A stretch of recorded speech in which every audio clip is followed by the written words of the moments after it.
going to be heavily NVIDIA because the 1080 is now. Here. Yeah, And it's pretty much here.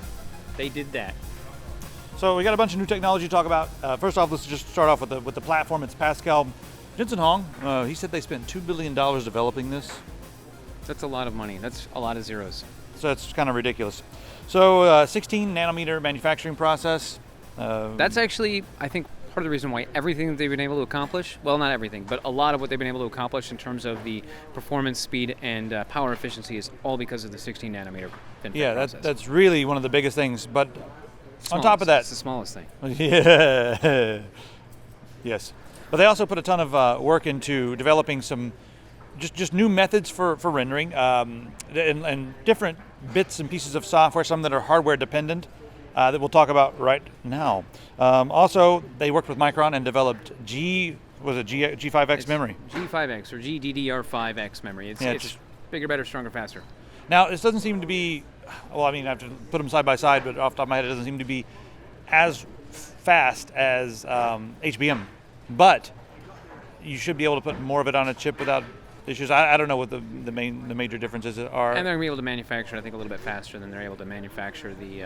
That's true as well. If you need to make a ton of it, then... It's called Pascal, by the way. Yeah. So it's the new chip is a 1080p?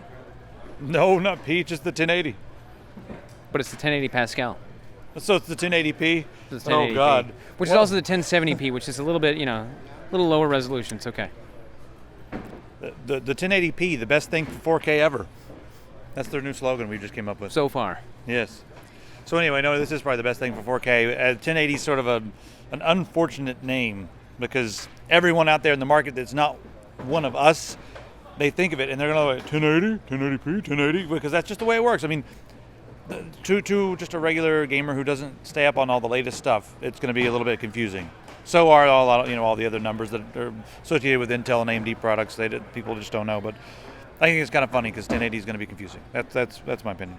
Anyway. Yeah, I was laughing the whole time, and I'm just like, pardon me, what is does this thing do 4K? I'm like, shut up, sit down in the back. Okay. Yeah.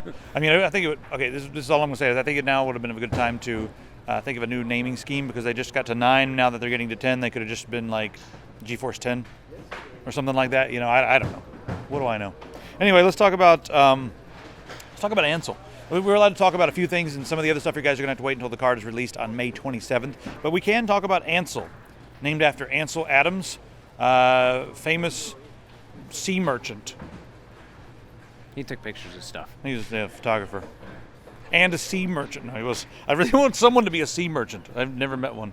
Let me give you guys the clue of what Ansel does. Ansel is, the most basic and dumb way to say this is Ansel is Instagram for your game screenshots.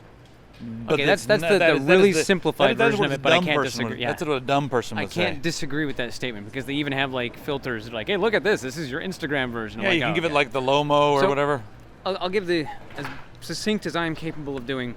It basically is a way of taking in-game paused screenshots while being able to freely move and re-render from wherever, move the camera and re-render whatever your camera is seeing. So if you want to freeze a shot where you're swinging an axe, and then you really just want to take a picture of that sunset way over there, which is normally based because of distance and whatnot. Mm-hmm. It's low resolution and your level of detail is like really low. You're able to move the camera over there, and suddenly it's a very high level of detail, and you can snap a photo there. Mm-hmm. There's a bunch of other cool stuff you can do, like 360 degree. Yeah. They're not even panoramics. They're just 360 degree photos. It's bizarre. So the way that they do this is they actually just write a little bit of code, and the code has to be implemented into the game.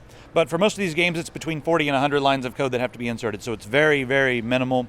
And then they use something that, some bit of their drivers that sits in the middle. And then the software can be, they can pop it up on the screen, just sort of like your Steam overlay or something like that. The software pops open, and then they actually hook into the camera of the game. So it's not a secondary camera or anything like that. And they can use the effects that are in the game. So now, since you're taking a photo, you're not limited by the monitor's resolution. So you have a lot of people before where, they wanted to be, they were taking pictures of Skyrim and stuff. They had to upgrade their monitors to get just bigger resolutions, 4K resolutions and that sort of thing. Well, now you're no longer limited by that. What you can do is you can fly around the world, find a spot that you want to take a picture, and then you can multiply your resolution. And multiply it by like 30, 40, 50, 60, and take like a 40K photo or something. Yeah. And That's ridiculous. The way it does is it snaps like 30 or 40 photos really fast of all the different areas that you're looking at on the screen. So it's like just nailing them all, and then it stitches them all back together and does one last pass, renders it out as one ginormous image. It can also do spherical images so that you can put on your VR headsets and like look around inside the image almost as if you were in the game world, which is kind of cool. And the last thing it can do is they have an Android app, or I guess maybe an iOS app, I don't know, that they have an app, and you can like open it up the world on your app if you do a 3D picture and like gyroscopically move around, and it will like, if you ever use those apps where you can like look up at the stars and it'll move your phone around and show you what constellations you're looking at. It's a similar kind of technology where as you move you're just looking around that image, which is really awesome. And since it's a 40, like you can make it as big as you possibly want. The level of detail is real. Right. So the only real limitation they said right now was hard drive space. So you can make it as big as you want to based upon your hard drive space. They've got it limited right now because they had to stop the slider somewhere. But I imagine in the future maybe we'll have like a version where you can just go in and type in what multiplier you want. And then of course if you type in 700 multiplier, it's going to take all day because you're also limited by the speed of your your media. You are taking a picture from inside the game, so it's pretty crazy. It's pretty awesome. Anyway, what's next? So that's Ansel. And look for that. And also one thing I want to mention is there's a bunch of filters like Instagram-y style filters where you can just go in and do color effects and lighting effects and all that sort of thing. They are allowing other people to write filters, and you can upload them, and there'll be tons of filters from the community, and they've got a bunch of their own as well. Which means this is all open? Kind of openish. I mean, Ansel's not open. You got a foot in the door. Yeah, Ansel's not open. There's an API. Yeah, there's an API. All right, so my favorite thing of this generation is the new VRWorks audio. So this is interesting because what it does now, you've seen ray tracing, and ray tracing is where like instead of doing Talk about that part? Yeah, totally talk about this part because they talked about it yesterday. Oh, okay. So with ray tracing, what it does is you have each different particle of light is rendered realistically, and it has a path and a trajectory, and it passes through things and creates shadows. That's ray tracing. We've had that for a little while. This is sort of the same thing, but for audio waves, because they behave similarly to light. They can bounce off things, and what this does is it allows you to be in an environment, and instead of having just like normally you have like directional audio, like, which is cool. You can have like a nice experience even if you're in VR, just having audio that's over there, audio that's over here, audio that's there, and it's directional. It's coming at you. You can tell which direction it's coming from. That's just how your ears work and sound waves work in real life anyway. And a lot of games they'll say like, okay, this is a marble room, let's add reverb or something like that, and it'll do like generic effects to try to get what they're doing here organically.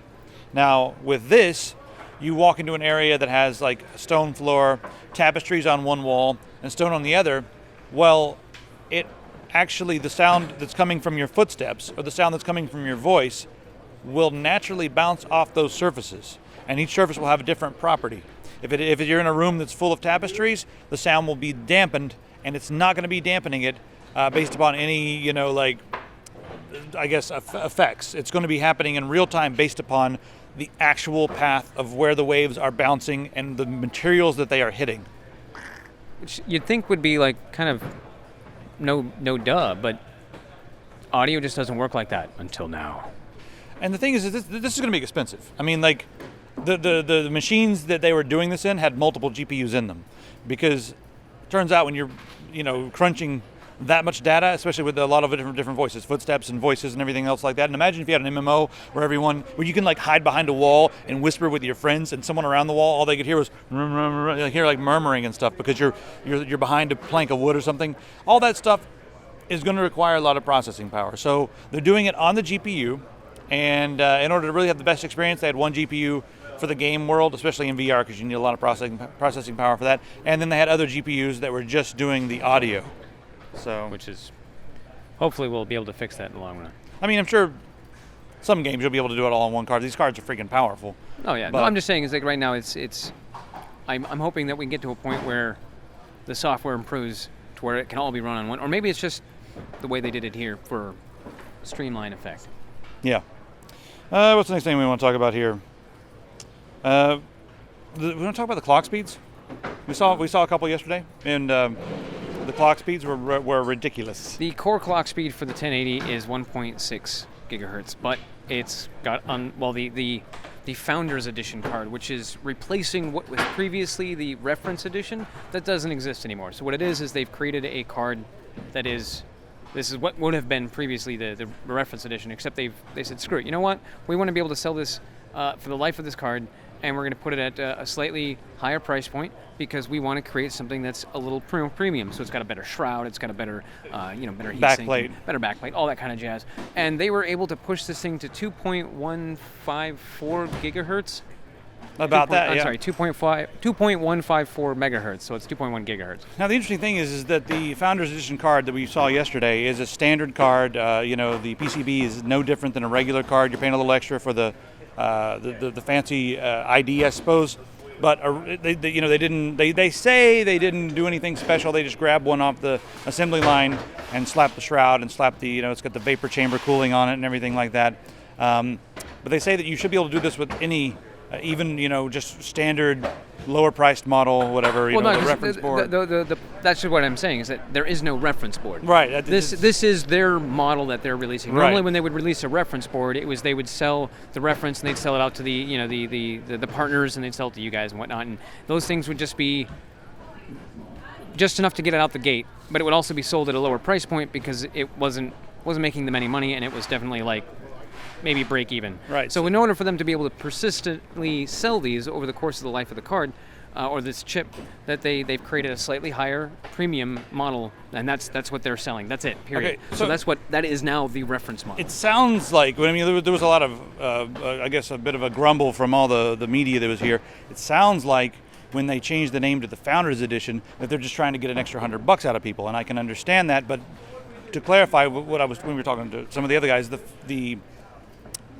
the Reference Edition was never really a thing. They just NVIDIA made their card happen to be Reference. They didn't call it, this is the Reference Edition. Happened to be Reference. They gave it to all the different partners, and they made their reference cards and that sort of thing. So you guys are going to see some cards coming out from the partners that are going to be, $100 cheaper than this, but they'll be the same PCB, just with their different cooling systems on them. It's going to maybe have a slightly lower quality cooling system on, have lower quality capacitors. Maybe higher quality. Well, Who and knows? if it goes higher quality, that's going to be a higher price point. I mean, that's what it's going to be. Is that the Instead of releasing the bare bones version of this card straight out of the gate from NVIDIA, they're releasing, hey, this is the one that it's not going to be insane, but this is good, and it's better than just the bare bones. It's good, it's quiet, it's fast, it's got vapor chamber cooling, it's got the aluminum ID and all that, it's got the back plate that they actually redesigned from before, because with the 980 they had it and then they removed it. This one has a different back plate on it. So yeah, it'll have all that, and I'm not going to gripe and yell about it. I think it's totally fine what they're doing. Yeah. So you'll expect to see, the partners will come out with cards that are going to be a little cheaper, about the same price, and more expensive. This would be like the middle of the road as opposed to the bare bones and the extreme versions. So the extreme versions are still better than this, which I can't wait until some of these guys make some of these cards. So yeah, I'm going to be looking for the EVGA, the superclocked and all that sort of thing. I'm going to be looking for the Asus, the Strix, and then MSIs, and then Gigabyte's got their WinForce. So there'll be a lot of different cards to look for, and I really want to see the Hall of Fame, what those guys at Galax are going to do, because right now they had most of the records. Crazy. They held a lot of records with the last card, the 980 Ti. So. See what they have to do with it. And by the way, everyone, the technical people here, I've noticed, have been saying Ti, and a lot of the marketing people have been saying Ti. They got to get together on that and figure it out. But I don't think it really matters, to be honest with you. I don't know. I think that's the bottom line, is it doesn't really matter. Just call it whatever. We all know what you're talking about. I like calling it whatever the technical people call it, because they're the ones who work on the damn thing. I don't know. Maybe who made the name? The marketing people? Probably. I don't know. I like calling it Ti because it's the 980 TIE Fighter. Indeed. Simultaneous multi-projection is probably the biggest. Not to be confused with symmetrical multiprocessing. Trust me, I spent like 20 minutes going, wait, what? What are they talking about? I thought they already had a parallel. SMP is symmetrical multiprocessing. It's the term we use when you have two CPUs in the same system. Mm-hmm. Like two physical cores, or not two physical cores, but like two physical chips. It eventually became the 2 physical cores, 3 physical, 4 physical cores, 8 cores, all that. But SMP, that's what it's been in my brain for a long time. And anyway, leaving to NVIDIA. It's great. Yep. SMP, symmetrical multi-projection. Simultaneous Multi-projection. Yes, Makes my symmetrical brain other hurt. things. Anyway. So now we talked to Tom about this. Now you guys should go watch that video. It's his favorite new technology. Tom is an engineer at NVIDIA. He's also ridiculous, so it's always good to talk to him. Thanks, Tom. Yeah.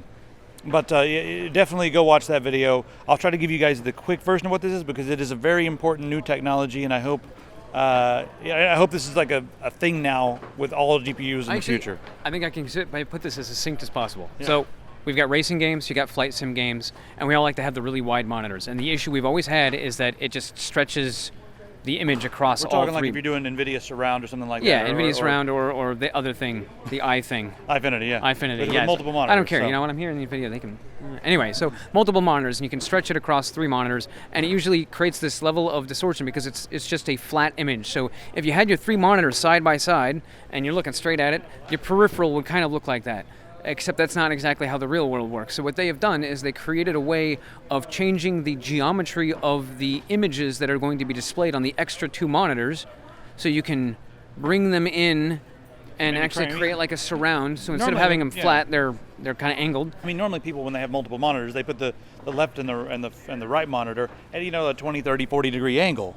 Yeah. But your computer just sees it all as one big display and stretches it across them all evenly, and then the aspect ratio is so wide it just makes the sides of them look crazy. So they have figured out how to fix the geometry of those 2 extra monitors in one pass out of the GPU. Mm-hmm. And they're doing this by having the entire geometry there, and essentially each new display you add, you can go in and configure and calibrate. Say like, okay, here's the angle. I'm going to be at like a 40-degree angle. You can go into their, the software and just configure where your monitors are and how they're going to be bent and all that sort of thing. And all of a sudden, it becomes a window, like a bay window, that you're looking into the world. And immediately, as soon as I saw this, the instant I saw this, I'm like, okay, I'm getting more monitors right now. Yeah, I'm like, I've got 2 4Ks. I need another one right now. I need it. So, and this done. This is what the magic of this is. You can do up to 16 of these. And if you're doing VR, 16 per eye. No. That's what they said. No, it was 8 per. It was 8.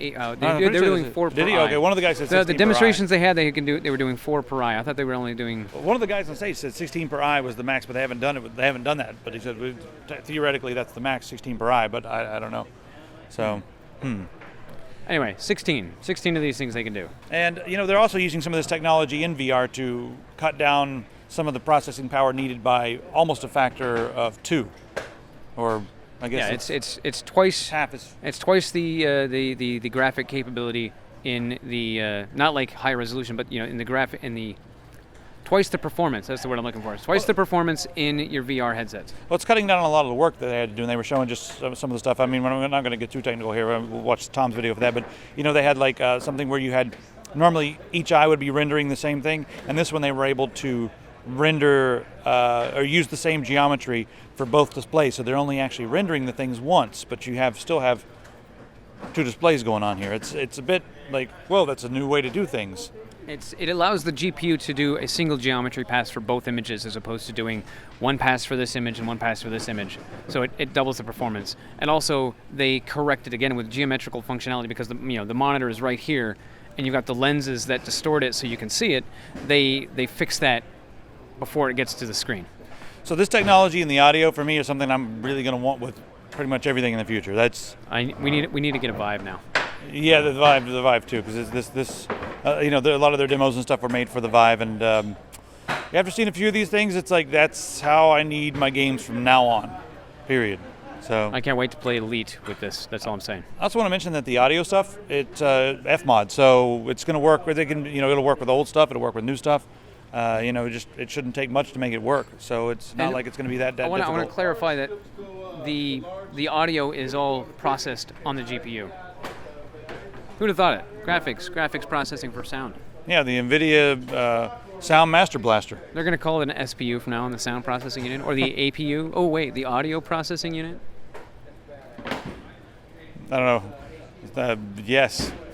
Anyway, that's pretty much it for all the NVIDIA news.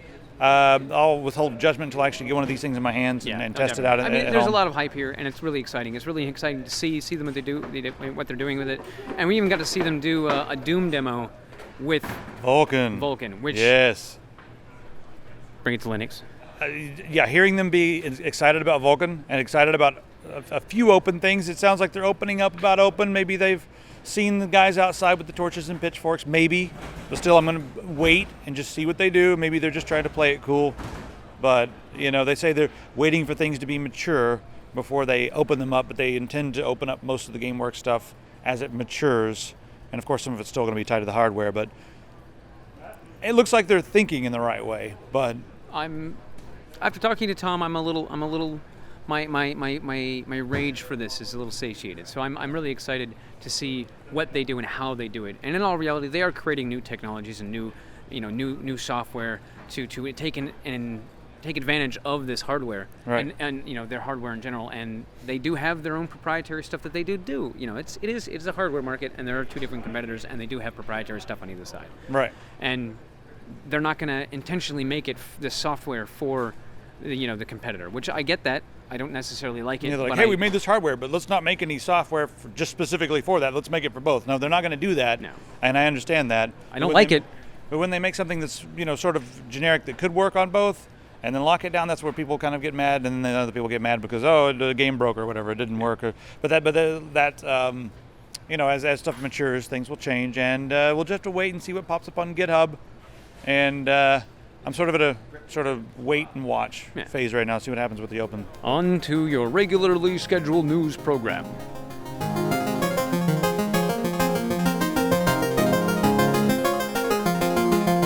All right, we're going to Computex in just a couple weeks, and I expect a huge presence on the show floor for the Internet of Things. It's going to be everywhere. I think it's really funny. The reason we call it that is because nobody could figure out what the hell to call it, and it's the internet, and it's like, well, what is it? They're things. Somebody somewhere really could not quantify exactly what it is that is now internet connected. This phone is internet connected. That camera is internet connected. This picture is internet connected. The floor is internet connected. Oh God, they should have called it something else, because Internet of Things is maybe it'll just be connected internally. Maybe it won't actually be connected to the internet. Is it all going to be? If it is all going to be connected to the internet, it's going to be a mess. They should have called it like a mesh something. I don't know, like a mesh. No, that's thing. why they've also got the term, they call it connected devices. Yeah. And it's just another monkey for terminology and blah, blah, blah. The things that you talk about, and I don't know. I think it's funny because everybody wants something connected to the internet, but in all reality, do you really want your toaster talking to your microwave? They might fall in love and run away, and then you won't be able to cook anything without a stove. And then your stove is going to talk to your refrigerator, and they're going to fall in love, which is annoying because that's like opposites attracting. And then they're going to get married, and then they're going to have a fridge oven, which actually already happened. A fridge oven? A fridge oven. It's like you basically take something out of the fridge and you put it into the fridge oven, and it keeps it cold until a certain time, and then it starts to cook the thing, so you come home and it's cooked. Anyway, let's talk about some of the smartphone manufacturers out there like Samsung and Apple and all that sort of thing.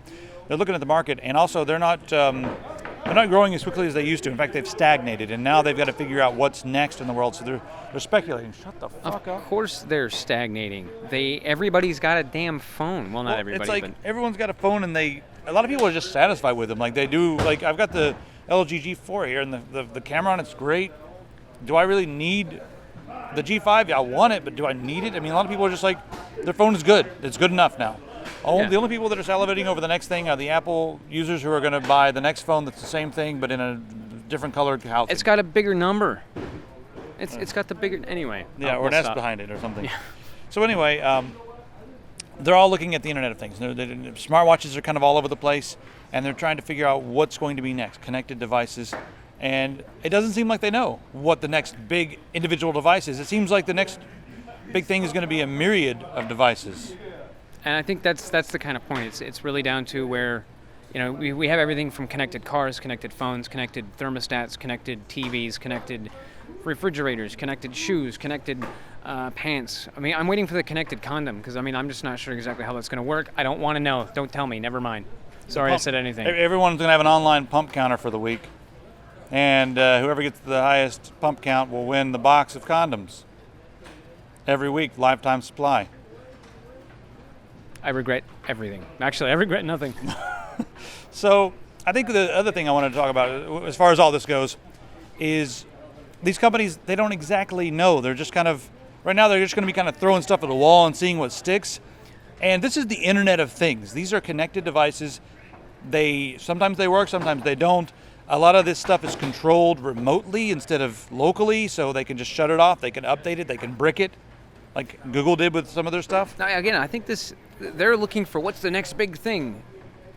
Everything. It's going to be not any one thing. It's just going to be a stylings or the next big fashion trend is not going to so much be that shirt. It's going to be this style. So it's not going to be the thermostat. It's going to be the connected home with the thermostat, the TV, and the lights all connected. And that's what it's going to be. It's going to be those three things connected, all based on whether or not you come into your home or not. Your front door will be connected somehow or another, and it'll be opening up your doors. And you get home, the door opens up, all based on your phone is connected to the local Wi-Fi. That kind of thing. And that's what it's going to end up being. It's going to be a myriad of different things. And someone's going to try to come up with some kind of central control hub. It's going to be really crappy. And they're going to be like, this is the best thing ever. And it's really not going to be. And people are going to make their own stuff. It's going to be better. And that's my thoughts. That's kind of how it's happening right now. Nobody can figure it out. I think it's all going to break and it's all going to turn to shit. And that's why I think it's really scary that these companies don't actually have doesn't seem like they have a real plan. Because when they start just throwing stuff at a wall and seeing what sticks, it means they're going to be throwing a lot of half-formed babies at the wall instead of actual beautiful babies. These are going to be like monstrosities. They're not going to work all the way. Some of them will, some of them won't. Some of them are going to be disconnected in midlife. Some of them are going to get hacked. It's going to be a freaking shit show, and it's going to be hilarious. I do not actually in any way, shape, or form condone the hacking of monstrosity babies and throwing them at walls. Ever. Unless they're Twinkies. Or unless it's Quake 5. 85. Grandma, man. But not made by Ed, made by Romero and his guys after they're finished making Daikatana 2 or whatever, Black Room or whatever it is, Dark Room. I don't know, something about photography and katanas. What are we talking about? We were talking about HTTPS and how it affects your life and how the U.S. Senate suddenly, sorry, we can't even load the article anymore under HTTPS.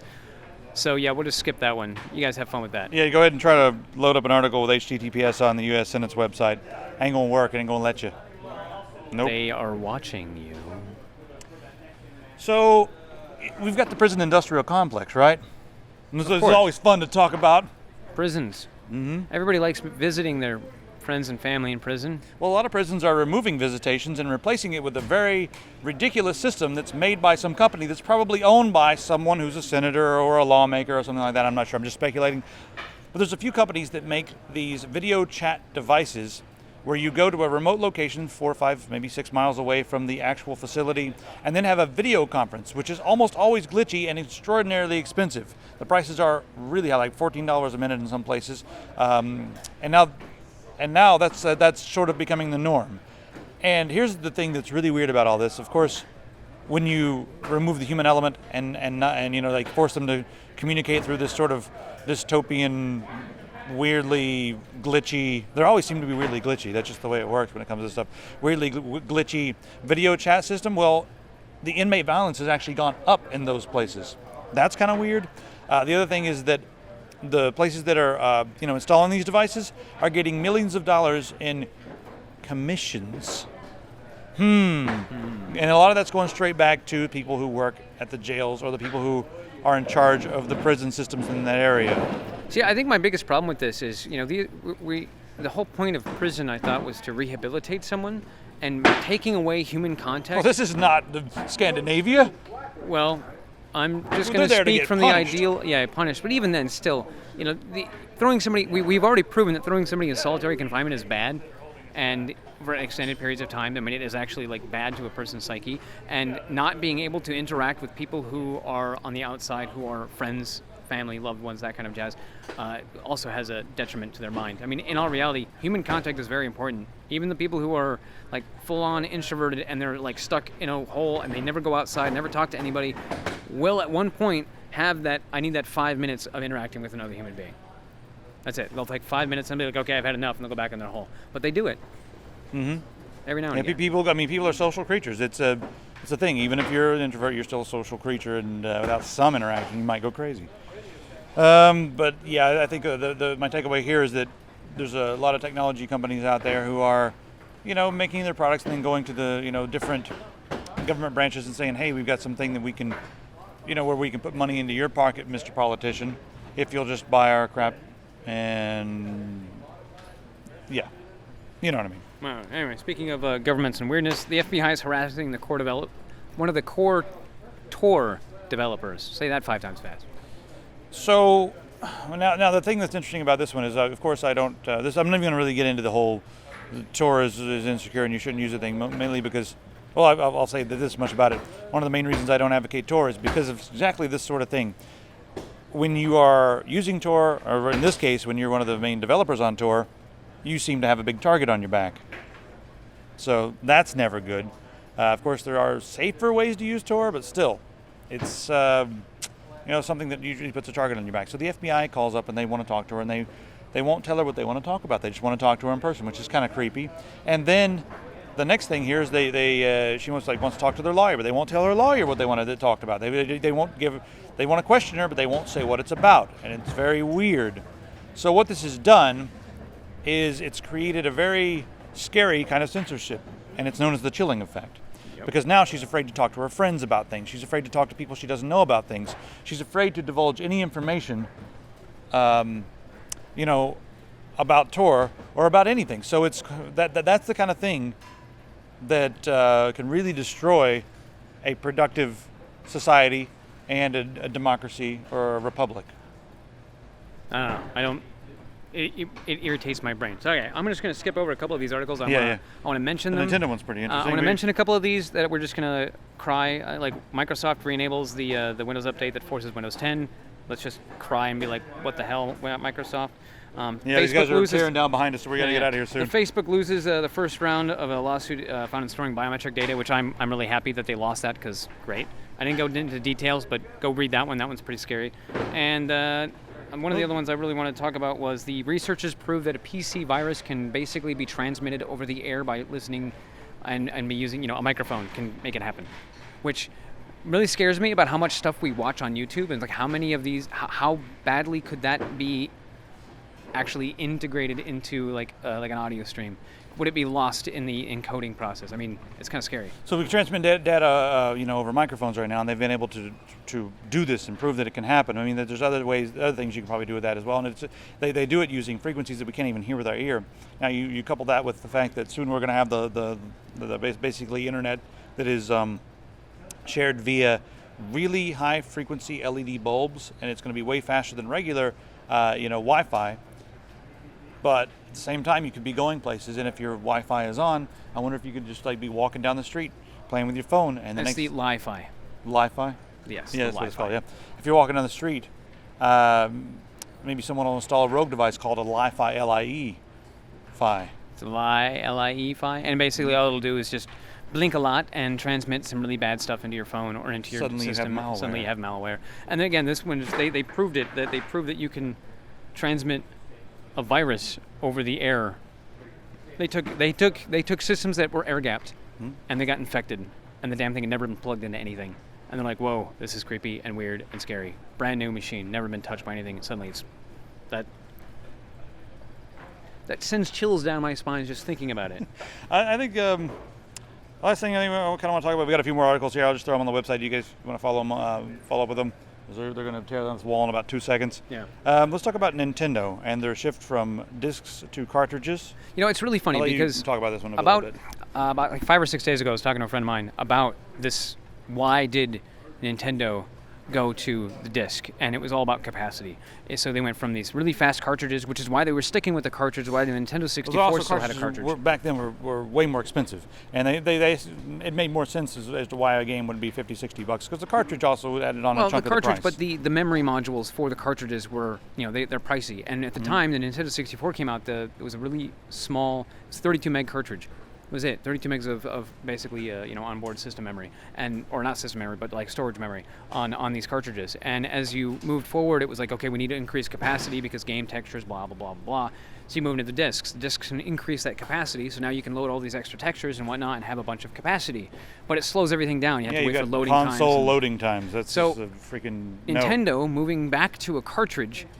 Don't think of it as a cartridge anymore. Think of that as basically a USB flash drive, or more accurately, is most likely going to be something more along the lines of like an SSD controller inside of this. It's not going to be like a terabyte of storage space. They don't need it. They still only need 30 gigs of storage space. I mean, a Blu-ray is 50 gigs. That's a lot why of Nintendo games could probably fit in 2 or 3 gigabytes. So you could get away with for 8 gigabyte, flash drives, that would work. I'm just saying that the price for the storage mediums that we use now, like flash drives and thumb drives and that kind of jazz, they're much cheaper than they were back in 1996, by a lot. Yeah. I mean, that's 20 years of technology advancements. So suddenly it's like, oh, wait a minute.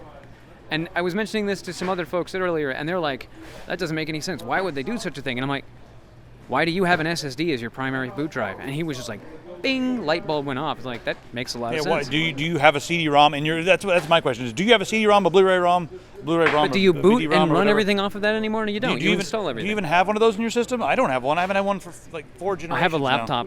The laptop has the Blu-ray. Yeah, That's the only reason why I have it. I have the laptop I have is the MSI, the WS60. You actually pull out the entire tray where the optical drive is, and you can pop in essentially a caddy with an SSD in it. And that's what I did. I keep mine around because I do have those couple of things that I still have on disk, and I'm like, just in case. Whenever you want to install OS2 Warp or play Monkey Island, right? Exactly. That's exactly it. Actually, it's the original Torment, Planescape Torment. That's what I still have on CD. I know you can get it on GOG. I haven't got that to work yet because I've been lazy, but I do have it on CD, and that's just nostalgia moment there. So I'm curious. I mean, it is going to add a little bit of overhead for Nintendo as far as the cost of the media, because I mean, let's face it, the discs are very inexpensive. Even compared to the cheapest, flash media is going to be pretty damn cheap too. I mean, think of how much does it cost to get a 1 gig flash chip right now? It's pennies. It's a few dollars maybe. So you're looking at a couple of bucks for the actual thing, and I mean, right now, you know about the Nintendo DS? Yeah. It's running on basically that. Yeah. It's got an SD card. Well, an SD card, but it's the game itself is basically doing this. Yeah. So it's the same process. It's just maybe a slightly larger scale. I'm really glad that they're doing this because it might mean that Nintendo might have, we're always about, the PC and consoles are like whatever, but Nintendo has always tried to maintain that family computer. The Famicom was the original name of it. It's the family computer. It's the thing that we stick in the living room and everybody can play. I mean, there's certainly not a computer because you can't really do any. No, they're not. The web on them. They're not still. trying to compete with. Well, I mean, they are, but they aren't trying to compete. They're still trying to make this family-friendly system. And in all reality, you buy it for your kids. You don't no longer have to worry about them leaving the disc face down or face up or scratching it. It's just the cartridge. And you know what? We used to beat the crap out of those Nintendo cartridges, and they still work today. Yeah, if you blow on them for 45 minutes, they work great. I always kind of laugh because the blowing thing was a whole big misnomer. Was it? It's the springs inside the original Nintendo would loosen up so the copper contacts wouldn't set properly. And a lot of the reason those springs got all really loose is because everybody had a Game Genie. You cheating sons of bitches. So even back then, cheating ruined your games. And it ruins lives. There's a number of people who hyperventilated while blowing on the cartridges and lost brain cells. There are studies. It is well known. All right, I'm going to go back to Gamescom. I'm going to go back to DreamHack. Yeah. Because there's a lot of cool Did you stuff. get any footage over there yesterday? Not really, no. I didn't get anything. I'm going to go back to DreamHack. We're going to go run around and goof off and have fun. So yeah, guys, we'll see you next week. We're going to be back in the office finally for like a week, and then we're going to be in Taiwan for Computex, and then we'll have pretty much the whole crew. Just all the on-air people mostly. Jenny's not going to be there, but me, you, and Wendell will be there. Wendell will be there. It's going to be good. It's going to be fun. Freaking epic. We'll do an episode of the tech from there, and we'll see you soon. Go ahead and check out all the stuff in the store. Thanks to all the Patreon guys. Transition period's almost over. They're doing construction on the office right freaking now while we're here in Texas. Time to take on the world. All right, I'm done. That's the ending.